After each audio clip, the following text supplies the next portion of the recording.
He thought it was just a blind date until she whispered, "You don't remember me." Hello everyone. Before we begin today's story, I have a small favor to ask. Please hit subscribe and turn on the notification bell so you never miss our channel's new videos. It's quick, free, and the best way to support us in bringing you more dramatic stories. Your support means the world to us. Where are you watching from? Drop your city or country in the comments below. Thank you very much. Now, let's get back to our story. Emma sat at the table, her heart pounding as she looked around the restaurant, trying to blend in. The place was far more elegant than she had imagined. Crystal chandeliers glowed above, and the soft hum of conversations filled the air. She glanced down at her phone for the 10th time, confirming the table number Jenny had sent her. Table 7. She double-checked, then looked up just as a man across the room caught her eye. He was sitting alone, tall and confident, wearing a crisp black suit that seemed to belong in a magazine. That must be him, she thought, taking a deep breath before standing up and walking over. Every step made her pulse quicken. When she reached the table, she smiled nervously. "Hi, you must be Kevin," she said, setting her purse down. The man blinked, clearly taken off guard. He? Emma, right?" he replied after a brief pause, his voice smooth but uncertain. Emma nodded quickly, her cheeks warming. "Yes, that's me. Sorry I'm a little late. Traffic was insane." He gave a polite smile and gestured to the seat across from him. "No worries. Please sit." She did, trying to appear relaxed, though her stomach was tying itself into knots. Something about his voice felt different than she had imagined, but she brushed it off. Maybe he was nervous too. They talked about small things: weather, coffee, favorite books, and as the conversation went on, Emma started to relax. He was funny, charming even, with that easy confidence that made people lean in when he spoke. For the first time in months, she felt like she could breathe. But then, halfway through her glass of wine, her phone buzzed. It was a text from Jenny. "Hey, where are you?" "Kevin's waiting at table 7. Emma froze, her fingers tightening around the glass. Slowly, she looked up at the man in front of her, who was watching her with mild curiosity. "You're not Kevin, are you?" she whispered. He shook his head, suppressing a smile. "No, I'm Liam," he said calmly, "but I was enjoying the company." Her face went pale. "Oh my God," she muttered, covering her face with her hands. "I am so sorry. I thought, oh, this is so embarrassing." He chuckled softly, clearly amused. "Don't worry about it. Mistakes happen. To be honest, I'm glad this one did." She looked up, startled. "Glad?" He leaned back slightly, that playful grin tugging at his lips. "Well, I wasn't expecting dinner with a beautiful stranger tonight, but I'm not complaining." Emma's cheeks burned again, but she couldn't help smiling. "You're just being polite." "No," he said simply, meeting her eyes. "I mean it." For a moment, the noise of the restaurant seemed to fade. They sat there, caught between laughter and disbelief. She knew she should probably leave, that her real date was waiting somewhere else, but something about Liam made her hesitate. Maybe it was the way he looked at her, like he could see right through the nervous smiles and small talk. "I should go," she finally said, standing up. "My actual date must think I've stood him up." Liam smiled but didn't protest. "Of course. But for what it's worth, I hope your real date appreciates you as much as I did." She laughed softly, shaking her head as she walked away, still flustered but strangely warm inside. As she stepped outside into the cool night air, her heart was still racing. She couldn't explain it, but a part of her wished she had stayed. And as she disappeared into the crowd, Liam watched her go, a faint smile still playing on his lips, like he knew their story wasn't over yet. The next morning, Emma could not stop thinking about what had happened. Every time she replayed the moment in her mind, she felt the same mix of embarrassment and curiosity. She kept telling herself it was just a silly mistake, that she should forget it. But there was something about him, Liam, that kept resurfacing in her thoughts. His calm smile, his voice, the way he seemed amused rather than annoyed. It was strange. She barely knew him, yet his image stayed with her. At the cafe where she worked, Emma tried to focus on her morning shift. The rush of customers usually helped her forget everything else, but today she was distracted. She steamed milk for cappuccinos, took orders, smiled, and tried to act normal, but her mind drifted back to the night before. "Earth to Emma," her coworker Jenny teased, waving a hand in front of her face. "You have been staring at that espresso machine for like 5 minutes. What's going on? Emma blinked and laughed awkwardly. Sorry, I did not sleep well. Jenny raised an eyebrow. This about your blind date? Did he turn out to be a weirdo? Emma hesitated, then sighed. Actually, I sat at the wrong table. Talked to the wrong guy for almost 30 minutes before I realized it. Jenny's jaw dropped. You are kidding. I wish I was, Emma said, laughing softly. But honestly, he was not that bad. He was actually really nice. Jenny leaned closer, grinning. So, what you are saying is, wrong guy might be the right guy. Emma rolled her eyes. No. I mean, come on, it was just one conversation. Still, Jenny said, nudging her playfully. If he shows up again, maybe it is fate. Emma shook her head and went back to her work, though she could not help smiling at the thought. Later that day, during the lunch rush, the cafe door opened, and a familiar figure stepped inside. For a second, Emma froze. It was him, Liam, dressed casually in a gray sweater and jeans, looking effortlessly put together. He scanned the room before his eyes found hers, and when they did, his lips curved into that same easy smile. Emma felt her stomach twist with surprise and nerves. He walked up to the counter, and she tried her best to act composed. Hi, he said, his tone warm. I was in the neighborhood and thought I would grab a coffee. Any recommendations? Emma blinked, then recovered quickly. Yeah, the caramel latte is really good. It is kind of our specialty. Then that is what I will have, he said, handing her his card. So, Emma, right? Her heart skipped a beat. You remember my name? Hard to forget someone who accidentally crashes your dinner, he replied with a small grin. She laughed, the tension melting away. I am still so sorry about that. Do not be, he said. Honestly, it made my night more interesting. As she made his drink, Emma could feel his gaze lingering. It was not uncomfortable, more like he was genuinely curious about her.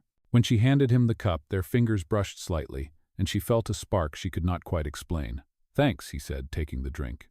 Maybe next time we can sit at the same table on purpose. She froze, caught off guard by his words. We will see, she said softly, trying to hide her smile. He gave a slight nod and left, but not before glancing back once more. The bell above the door jingled as he stepped outside, and Emma found herself staring after him. Jenny appeared beside her, eyes wide. Was that him? She whispered. Emma nodded slowly. Yeah, she said, her voice quiet.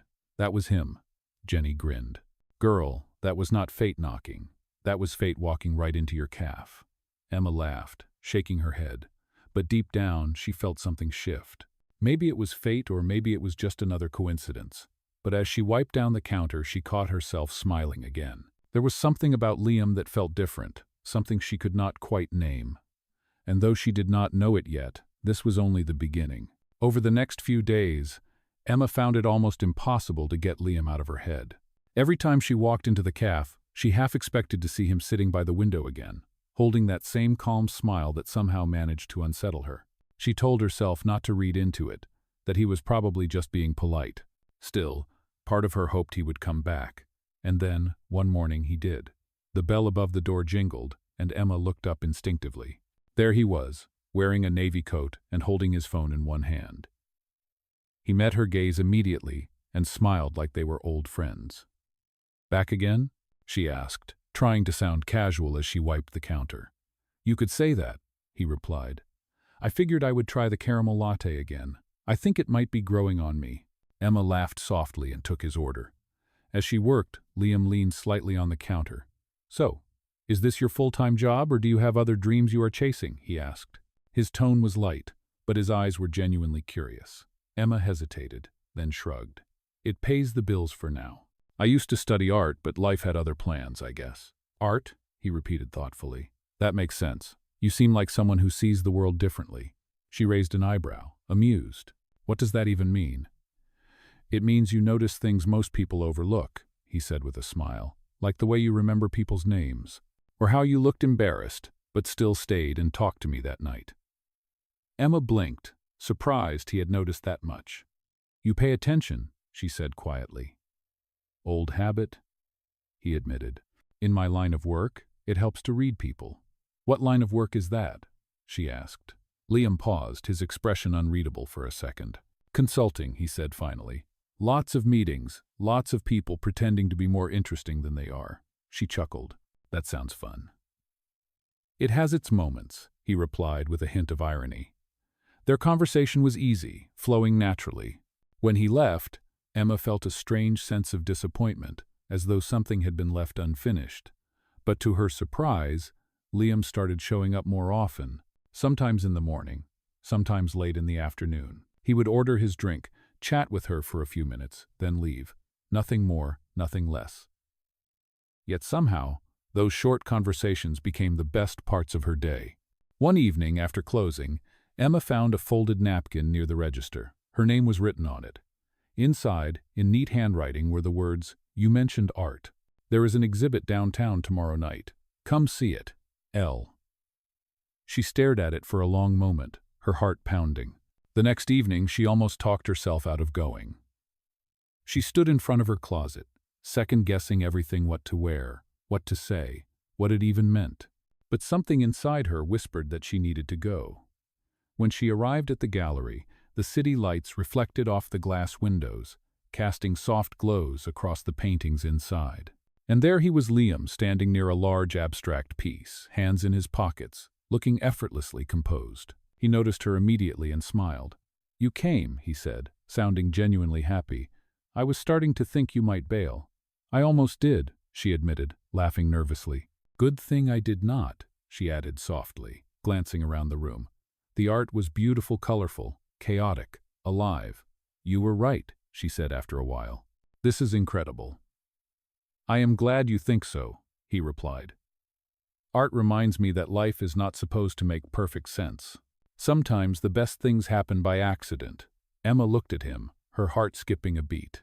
"Like sitting at the wrong table?" He smiled, his eyes warm. "Exactly like that." The moment hung between them, filled with something unspoken, something real. For the first time in a long time, Emma felt seen. Not just as a barista or a girl who made mistakes, but as herself. And deep down, she had the strange feeling that this meeting, too, was no accident. Over the next few weeks, Emma and Liam started to see more of each other. It was not planned, not official, but somehow they always ended up in the same place. Sometimes it was the cafe, sometimes it was a walk through the park, sometimes it was a quiet evening drive with no destination. It felt effortless, like the universe kept finding ways to bring them together. Emma was careful not to read too much into it, but every time she saw him, something inside her softened a little more. Liam had this way of listening that made her feel like her words mattered. He asked about her art, about her past, about her dreams, not out of curiosity, but because he truly wanted to know. One night, they found themselves sitting on a bench by the river, the city lights shimmering on the water. The air was crisp, carrying the faint scent of rain. "You know," Emma said, breaking the comfortable silence, "I still cannot believe how we met. It feels strange." Liam chuckled. "Strange good or strange bad?" "Strange good," she admitted, smiling. "Like it was supposed to happen." He glanced at her, his eyes reflecting the lights from the city. "Maybe it was," he said quietly. "Some mistakes are meant to happen." Emma looked at him then, really looked, and for a brief second, she saw something in his expression, a flicker of sadness, almost like he was carrying something heavy. But before she could ask, he smiled again, pushing the moment away. "What about you?" he asked. "Do you still paint?" She hesitated. "Not lately. I stopped when things got complicated. It just did not feel right anymore." "Maybe it is time to start again," he said softly. "Sometimes you have to let yourself create, even if it hurts." His words lingered in her mind long after that night. A few days later, she found herself at the small art supply store near her apartment. She stood there, staring at the brushes and paints, feeling an old, familiar spark in her chest. By the time she left, she was smiling. That evening, she set up her easel by the window and began to paint. The strokes were messy at first, uncertain, but with each movement, she felt a little freer. It was as if she was painting her way back to herself. Days passed, and every time Liam came by the cafe, she felt different, lighter, happier, more like the version of herself she used to know. He noticed it too. "You seem brighter," he said one afternoon, handing her a small paper bag. Inside was a tiny sketchbook. "For when inspiration hits," he said with a grin. Emma laughed softly. "You are really determined to turn me back into an artist, huh?" "I'm just reminding you who you already are," he replied. Their friendship, or whatever it was, had become something she could not easily define. It was not quite love, Not yet, but it was something real, something worth holding on to. One weekend, Liam invited her to an event, a charity gala his company was sponsoring. "You will love it," he said. "There will be an art auction. Maybe it will inspire you even more." Emma hesitated. She had never been to anything so formal before. "I do not really fit in at places like that," she said, fidgeting. "Trust me," he said gently. "You belong anywhere you choose to be." When she finally walked into the grand ballroom that night, her breath caught. The room glittered with chandeliers and laughter. She wore a simple dress, nothing extravagant, but when Liam saw her, his expression softened completely. "You look incredible," he said sincerely. "I am glad you came." Emma smiled, though she felt like an outsider among the wealthy crowd. As the night went on, she started to notice the way people greeted Liam with respect, admiration, and recognition. "You are popular here," she teased. "Something like that," he said with a small laugh, but his eyes betrayed a hint of discomfort. Later, as she stood near the bar, she overheard someone whisper, "That is Liam Parker, the CEO of Parker Innovations. He is worth millions." The words hit her like a wave. CEO, millions. She turned toward him, watching as he spoke to a group of investors, confident and composed. Suddenly, it all made sense: the expensive car, the tailored suits, the way he avoided talking about his job. She felt the air leave her lungs. All this time, he had never told her who he really was. The man she thought she knew had just become a stranger. Emma stood frozen, her mind struggling to process what she had just heard. Liam Parker, CEO, millionaire. The man who had been sitting across from her at the cafe, who had teased her about her coffee-making skills, who had listened to her talk about art and dreams, was one of the most influential businessmen in the city. The revelation hit her like a punch to the chest. For a moment, she could not breathe. All the small details she had brushed off suddenly made sense: the car that looked too sleek for someone in consulting, the way people seemed to defer to him without question, the effortless confidence he carried everywhere he went. She felt foolish, betrayed even, though she could not explain why. He had never lied, not really. He had just never told her the truth. The rest of the night passed in a blur. She smiled when people looked her way, nodded when someone spoke, but her mind was miles away. Every time she glanced at Liam, she saw a stranger. When the event finally ended, he found her outside, standing by the fountain, her arms crossed tightly against the cool night air. "You disappeared on me," he said softly, his tone light but cautious. Emma turned, her expression calm but distant. "I had to get some air. It was getting crowded in there." He smiled faintly, stepping closer. "I wanted to thank you for coming. It meant a lot to me." "I am sure it did," she said quietly, avoiding his gaze. "Must be nice, being the center of attention." He frowned slightly, sensing something in her voice.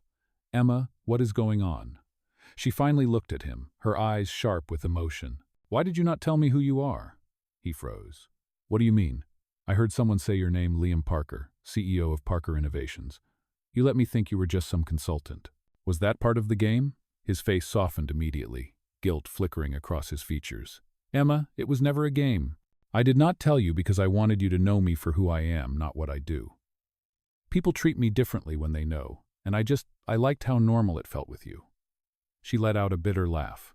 "Normal? You live in a world where people wear designer suits and talk about profits over champagne. I make minimum wage serving coffee. You and I are not the same, Liam." "I never said we were," he said gently. "But does that really matter? You are judging me for what I have, not who I am." She shook her head, feeling a lump form in her throat. "You had every chance to be honest, and you chose not to. That matters to me." For a long moment, neither of them spoke. The sound of the fountain filled the silence between them, and Emma could feel the weight of everything unsaid pressing down on her. Finally, she stepped back. "I should go," she whispered. "Emma, please," he said, his voice low. "Do not walk away like this." She looked at him one last time, her heart breaking. "You made that choice when you kept the truth from me." And with that, she turned and walked away, leaving him standing alone under the soft glow of the streetlights. The next few days were quiet. Emma threw herself into work, avoiding any thought of him. But it was impossible. Every corner of the cafe reminded her of him: the seat by the window, the sound of the bell when the door opened. She told herself it was better this way, that people from different worlds were never meant to mix. Yet every night, when she lay in bed, her mind replayed his words, his sincerity, his eyes when he said he wanted her to see him for who he was. Deep down, she knew he had not meant to hurt her. But knowing that did not make it easier. Meanwhile, Liam sat in his office, staring out the window at the city below. His chest ached with the weight of regret. He had built his empire by being in control of everything, but with her, he had lost control entirely. For the first time in years, he wanted something money could not fix. And he knew if he ever wanted to make things right, he would have to prove that love, not wealth, defined who he truly was. Days turned into weeks, and Emma did everything she could to move on. She worked extra shifts at the cafe, kept herself busy, and convinced everyone around her that she was fine. But no matter how hard she tried, there were moments when her thoughts betrayed her, when she would pour a cup of coffee and remember the way Liam smiled, or when she caught a glimpse of someone in a suit and her heart skipped before realizing it was not him. The truth was, she missed him. Not his wealth, not his title, but the man she had gotten to know before she learned who he really was.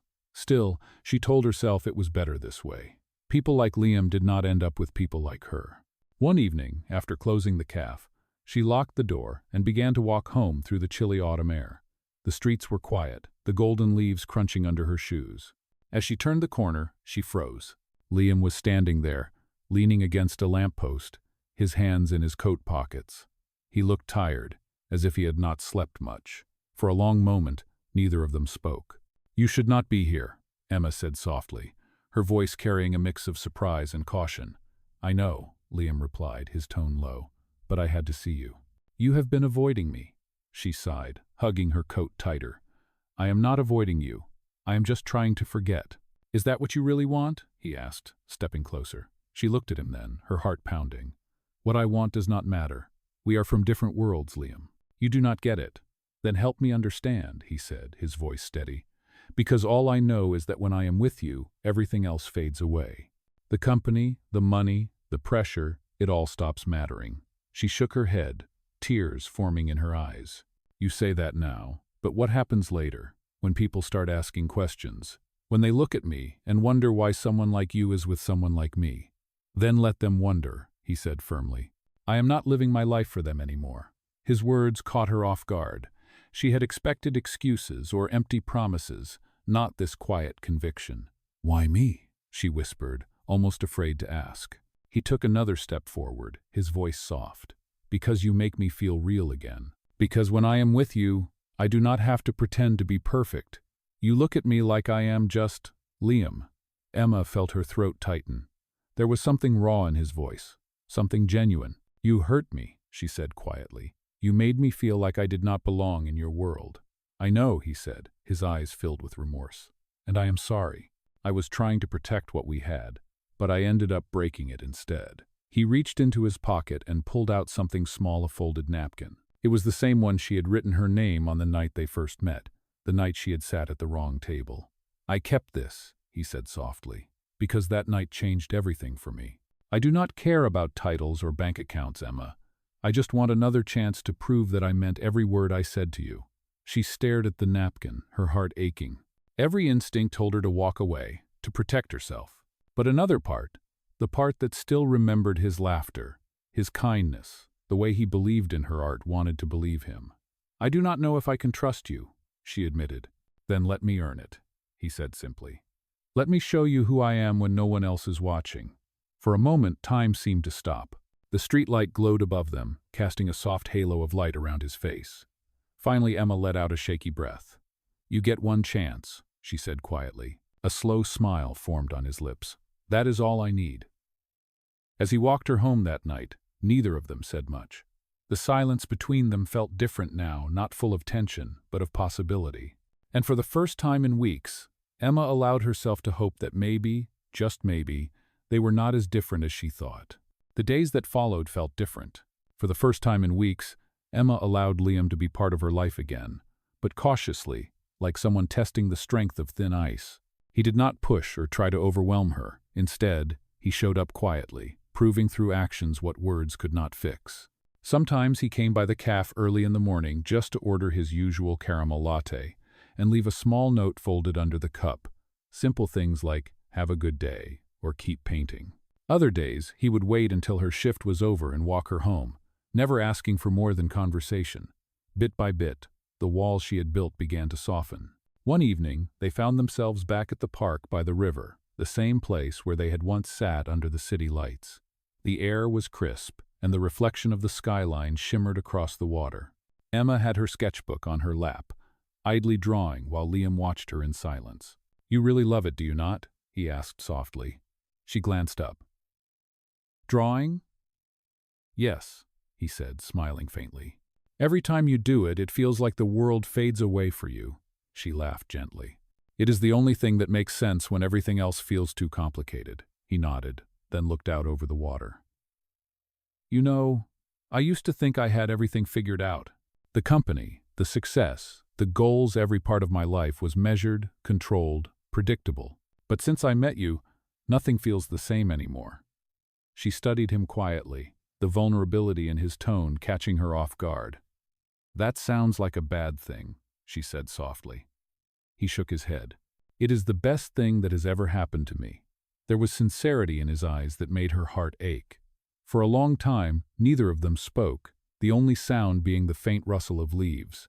Then Liam turned to her again, his expression thoughtful. "Emma, I want to show you something," he said. "Tomorrow, come with me." She frowned playfully. "Where?" "You will see," he said, his smile returning. "Just trust me." The next afternoon, he picked her up in his car and drove her out of the city. The sun was low, painting the sky in shades of orange and pink. After about an hour, they stopped in front of a small, run-down building with cracked windows and peeling paint. Emma looked at him, puzzled. "What is this place?" "It used to be an old community art center," he explained. "It was shut down years ago, but I bought it." Her eyes widened. "You bought it?" He nodded. "I want to reopen it. For people like you. For anyone who has talent but never had the chance or money to chase it." Emma blinked, speechless. "Liam, that is incredible." "It is not charity," he said quickly. "It is something I believe in. When I see you paint, when I see how much it means to you, it reminds me that success means nothing if it does not help someone else find their purpose." For the first time, she saw him not as the CEO or the man who had lied by omission, but as someone who genuinely wanted to make a difference. "Why are you doing this?" she asked softly. He smiled, looking right at her. "Because you taught me that some mistakes lead us to where we are meant to be. I do not want to just tell you I care, Emma. I want to show you." She felt her eyes sting with tears, overwhelmed by the weight of his sincerity. "I do not know what to say," she whispered. "Just say you will help me make this place come alive again," he replied. Emma nodded, her smile trembling. "Then yes, I will." As the two of them stood in the fading light, surrounded by chipped walls and dusty floors, something new began to take root between them, a partnership built not on wealth or status, but on shared purpose. For the first time in a long time, Emma did not feel like she was standing in Liam's world. Instead, it felt like they were building one together. Over the following months, Emma and Liam poured their hearts into restoring the old art center. What started as an empty, forgotten building soon became a place filled with light, color, and hope. Every wall that was painted, every brushstroke that covered the cracks, carried a story of determination and healing. Liam handled the logistics, permits, construction, funding, while Emma focused on design, choosing colors, and curating local artists to join their cause. They spent long hours together, often working late into the night, sharing coffee breaks and laughter that came naturally now. It was not just a project anymore. It was a reflection of their journey, of everything they had overcome. One evening, after a long day of organizing donations and setting up easels, Emma sat on the floor, her hands covered in paint, staring at the mural she had just finished. It was a depiction of a sunrise breaking through storm clouds, symbolizing renewal and second chances. Liam walked in quietly, carrying 2 cups of tea, and handed one to her. "It is beautiful," he said softly, looking at the mural. "It feels like us." She smiled, tucking a strand of hair behind her ear. "Maybe it is," she admitted. "A few months ago, I never would have imagined this." "Me neither," he said, sitting beside her. "You know, I thought I had everything figured out. But then you showed me that real success is not about power or wealth. It is about purpose." She looked at him, her expression warm. "You gave me a purpose too, Liam. You reminded me that it is okay to dream again." They sat in silence for a moment, the faint hum of the city outside blending with the quiet peace of the room. Then Liam reached into his pocket and pulled out a small silver key. "What is that?" she asked. He smiled and held it out to her. "It is for you. I want you to be co-director of the center. This is as much yours as it is mine." Emma froze, her eyes widening. "Liam, I cannot." "You can," he interrupted gently. "You have earned it. None of this would exist without you." She stared at the key, her heart swelling with emotion. Slowly, she took it, her fingers brushing his. "Thank you," she whispered, "for believing in me when I did not believe in myself." "Always," he said softly. The weeks that followed were filled with activity. The grand opening of the art center drew near, and word spread quickly throughout the community. Reporters began to call, eager to interview Liam Parker about his latest project, but he refused to take full credit. Every time, he made sure Emma's name was mentioned beside his. "She is the reason this place exists," he told one journalist. "I just helped her build it." On the night of the opening, the building glowed with life. People filled the rooms, artists, children, families, all drawn by the promise of a new beginning.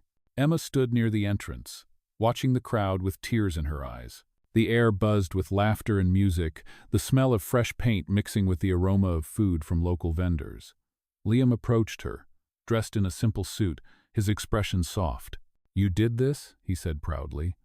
"No," she replied, shaking her head. "We did this." As the evening went on, Liam took the stage to give a short speech. "When I first found this building," he began, "it was falling apart just like I was in many ways. But someone reminded me that even the most broken things can be rebuilt with love and patience."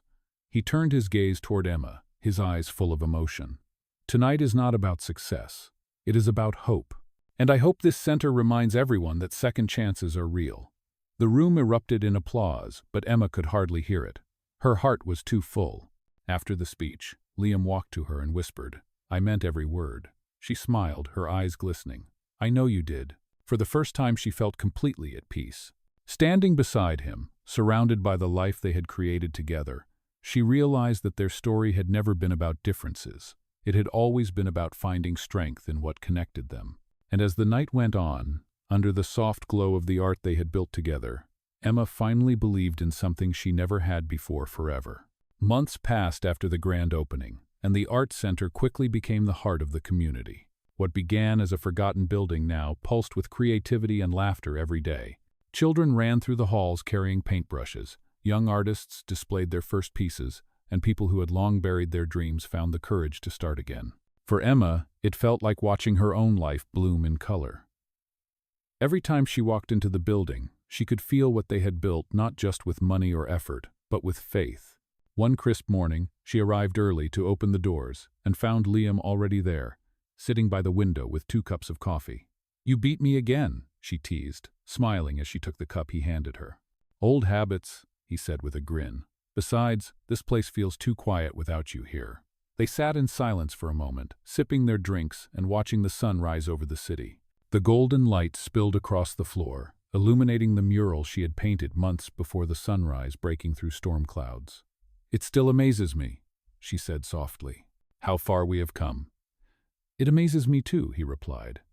"Not because of what we built, but because of who I became with you." She looked at him, her heart full. "You did that yourself, Liam." "Maybe," he said, smiling, "but you showed me how." Life between them had become simple, peaceful, and deeply real. They still had challenges, long hours, tight budgets, endless responsibilities, but they faced them together. Every evening when they closed the center, Liam would lock the door and take her hand, walking her home just like he had that night months ago. One evening, as the city lights shimmered on the river, Liam stopped mid-walk and turned to her. "Do you remember the first time we met?" he asked, his eyes warm with memory. Emma laughed. "You mean the time I crashed your dinner table?" "Exactly," he said, smiling. "I thought you were crazy." "You thought I was lost," she corrected playfully. "And you were right." He shook his head. "No, you were never lost, Emma. You were just waiting to find where you belonged." She felt her throat tighten, emotion welling up. "And you?" she asked quietly. "Where do you belong?" He reached into his coat pocket and pulled out a small velvet box. For a moment she could not breathe. "Right here," he said, opening it to reveal a delicate ring. "With you." Her eyes filled with tears as he continued. his voice steady but full of feeling. I spent years chasing everything that did not matter: money, recognition, control. But the truth is, I did not start living until the night you sat at the wrong table. You taught me what it means to love without fear, to lead with kindness. And I want to spend the rest of my life reminding you how much that means to me." Emma covered her mouth, tears streaming down her face as she nodded. "Yes," she whispered. "Of course, yes." Liam slipped the ring onto her finger, his hands trembling slightly. They both laughed through the tears, and when he kissed her, it felt like the world around them disappeared. In that moment, nothing else mattered, not the past, not the differences, not the noise of their worlds colliding. Only them. Weeks later, their wedding was small and intimate, held inside the art center where everything had begun. The walls were lined with paintings from local artists, the room glowing with soft light. As Emma walked down the aisle wearing a simple white dress splattered accidentally with a few spots of paint from her work earlier that week, she caught Liam's eyes. He looked at her the way he always did, with quiet admiration and endless love. When they exchanged vows, he whispered, "You were never just a mistake, Emma. You were my miracle." She smiled through her tears, replying, "And you were my second chance." The room erupted in applause as they sealed their vows with a kiss. Later that night, as the guests laughed and music filled the air, Emma looked around the room, the art, the laughter, the love, and realized something profound. Every mistake, every heartbreak, every uncertain step had led her here, to him, to them. And as they danced beneath the string lights, Liam leaned in close and whispered, "I told you, some mistakes are meant to happen." She smiled, resting her head against his chest, and whispered back, "And some are meant to last forever." Under the glow of the lights, surrounded by everything they had built together, their story came full circle. A story not of wealth or chance, but of love that turned imperfection into something beautiful.